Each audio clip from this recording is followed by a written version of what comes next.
जय हिंद। आज हम शुरू करने जा रहे हैं पार्ट 2 ऑफ इंडियन कॉन्स्टिट्यूशन, जो कि आर्टिकल 5 to 11 तक दिया गया है। और इसमें हम देखेंगे कि कैसे सिटीजनशिप मिलेगा।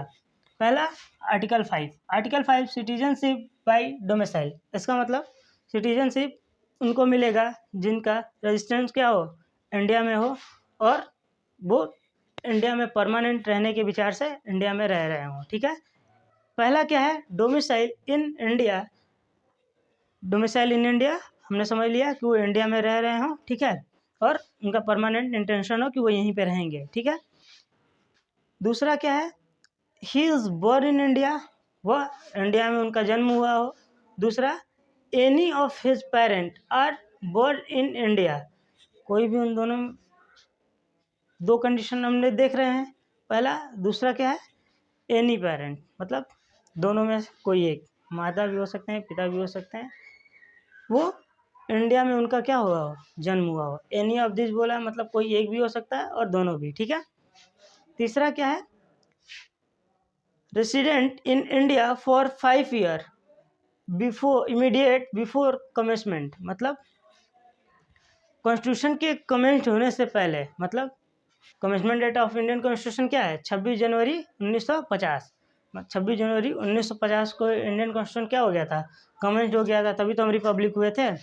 तो इस डेट से, ये जो डेट दिया गया है, इससे 5 साल पहले वो इंडिया में प्रॉपर तरीके से रह रहा हो, ठीक है। पहला कंडीशन तो हम समझ गए हैं, लेकिन यहाँ पे दूसरा जो कंडीशन है ना, इनमें से कोई एक भी कंडीशन, इन तीनों में से कोई एक भी कंडीशन को फुलफिल कर देता है तो उसे इंडियन सिटीजन मान लिया जाएगा, उसे इंडियन सिटीजनशिप मिल जाएगा, ठीक है। अब आर्टिकल 6 देखते हैं। आर्टिकल 6 में जो पाकिस्तान से इंडिया आए हैं, कहाँ से, पाकिस्तान से इंडिया आए हैं, देखिए ये डिसाइड हो चुका था कि इंडिया 2 भागों में बटेगा, एक होगा पाकिस्तान, दूसरा होगा इंडिया, ठीक है। तो यहाँ पे ये जो डेट दिया गया है, गवर्नमेंट ऑफ इंडिया 1935, इसका मतलब ये है कि ये टेरिटरी जब थी तो ये चीज़ें हुई हों, ठीक है, इसके अकॉर्डिंग ये चीज़ें हुई हों, ठीक है। अब हम आगे देखते हैं, he either of his parent any of grand parent, ठीक है, यानी वो खुद या उसके पेरेंट या उसके ग्रैंड पेरेंट इंडियन टेरिटरी में रहे हों या उनका जन्म हुआ हो, ठीक है। दूसरा, माइग्रेटेड बिफोर 19 जुलाई 1948 एंड और डिनरी रजिस्टेंस सिंस माइग्रेशन, ठीक है। यहाँ पे क्या है कि 1948 से पहले, ठीक है, वो इंडिया में आ गए हों, ठीक है। दूसरा, he has been registered as a citizen by such officer, मतलब कोई ऑफिसर होगा जिससे के थ्रू वो अपना अप्लीकेशन डाल दिए होंगे कि इंडियन सिटीजनशिप का, और वो यहीं पे रहने का पूरी तरह से विचार कर रहे होंगे। देखिए ये जो ऑफिसर है ना, आपने गदर मूवी देखा होगा, वो बेस्ट एग्जांपल इसके लिए कि वो पाकिस्तान जाना चाहता था, ठीक है, तो उसने एक एप्लीकेशन लगाई थी कुछ ऑफिसर्स के सामने, ठीक है। तो वहीं पे एक डायलॉग है ना कि अगर एक कागज़ पे साइन नहीं होगा तो तारा नहीं जाएगा पाकिस्तान। तो कुछ इस तरह का उस समय चल रहा था। इन्हीं ऑफिसर्स के पास वो क्या करना होता, एप्लीकेशन हमें सबमिट करना होता था, जिससे क्या वो ग्रांट कर दें इंडियन सिटीजनशिप। ये ऑफिसर्स जो थे अपॉइंट होते थे government of the dominion of India. यहाँ पे एक टर्म है डोमिनियन ऑफ इंडिया, यहाँ पे जो टर्म यूज हुआ है डोमिनियन ऑफ इंडिया। देखिए इंडिया की 3 कंडीशन है। पहला, हम सुजरिन थे, क्या थे, सुजरिन थे, यानी हम एक तरह से कहें तो गुलाम थे, किनके, ब्रिटिशर्स के, ठीक है, बिफोर 1947। लेकिन हमें 15 अगस्त 1947 को हमें आज़ादी तो मिली थी, लेकिन हम उस समय के बाद भी क्या थे, डोमिनियन थे, मतलब हम उनके ही रूल्स रेगुलेशन, उन्हीं के कानून बनाए हुए रूल्स रेगुलेशन से चल रहे थे, क्योंकि अभी तो हमारा कॉन्स्टिट्यूशन बन रहा था, ठीक है। तो ये डेट देख रहे हैं 26 जनवरी 1950, इस दिन हम क्या हो जाएंगे, रिपब्लिक हो जाएंगे, क्या हो जाएंगे, रिपब्लिक हो जाएंगे, ठीक है। इसी डेट के दिन हम रिपब्लिक हो जाएंगे और हम डोमिनियन नहीं रहेंगे। यानी 15 अगस्त 1947 से 26 जनवरी 1950 तक हम क्या थे, डोमिनियन थे। ठीक है, तो ये सारे काम कि कब हो रहे हैं, 1947, ठीक है, टू 1950 इन्हीं के बीच में हो रहे हैं। ये देखिए 1948 किस में लाई कर रहा है, इन दोनों के बीच में कर रहा है। यानी हम उस समय क्या थे, डोमिनियन थे। तो वो ऑफिसर जो डोमिनियन ऑफ इंडिया के थ्रू क्या किया गया हो, अपॉइंट किया गया हो, उस ऑफिसर ही क्या उस एप्लीकेशन को लेगा और ग्रांट कर देगा। यहाँ पे एक और प्रोविज़न है कि वो एप्लीकेशन कम से कम 6 महीने पहले आई हो और ये साइन कर दे तो क्या हो जाएगा, मान लिया जाएगा कि वो सिटीजन ऑफ इंडिया है। अब देखते हैं आर्टिकल 7। आर्टिकल 7 क्या कहता है कि right of citizenship of a certain migrated to Pakistan. मतलब कुछ लोग पाकिस्तान से माइग्रेट करके इंडिया में है। देखिए यहाँ पे पाकिस्तान से ही इंडिया आ रहे हैं, यहाँ से भी पाकिस्तान से इंडिया आ रहे हैं। डिफरेंस क्या है आर्टिकल 6 और 7 में?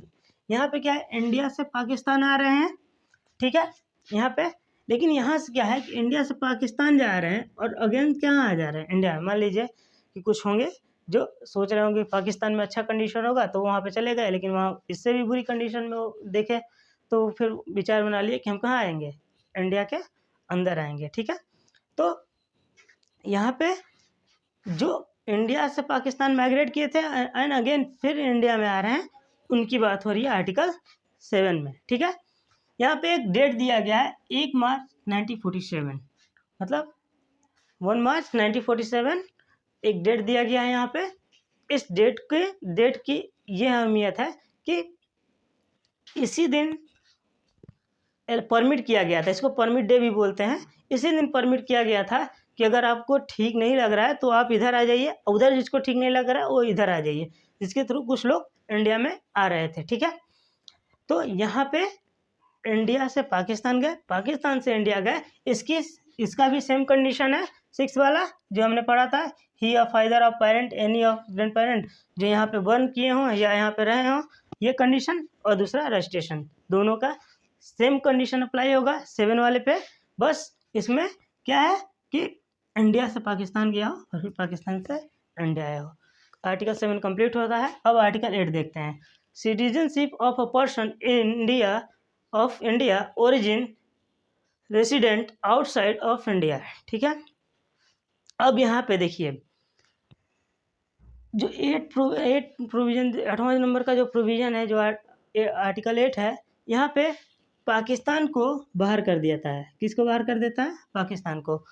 पाकिस्तान को छोड़ के और भी कोई कंट्री हो, मतलब दुनिया में जितने भी देश हैं, अगर वहाँ का कोई लोग हो, ठीक है, कोई पर्सन हो जो इंडियन ओरिजिन का हो, ठीक है, लेकिन रह कहाँ रहा है, आउटसाइड ऑफ इंडिया, तो उसे सिटीजनशिप देने की बात की गई है। ठीक है, ये सिटीजनशिप कैसे लेगा?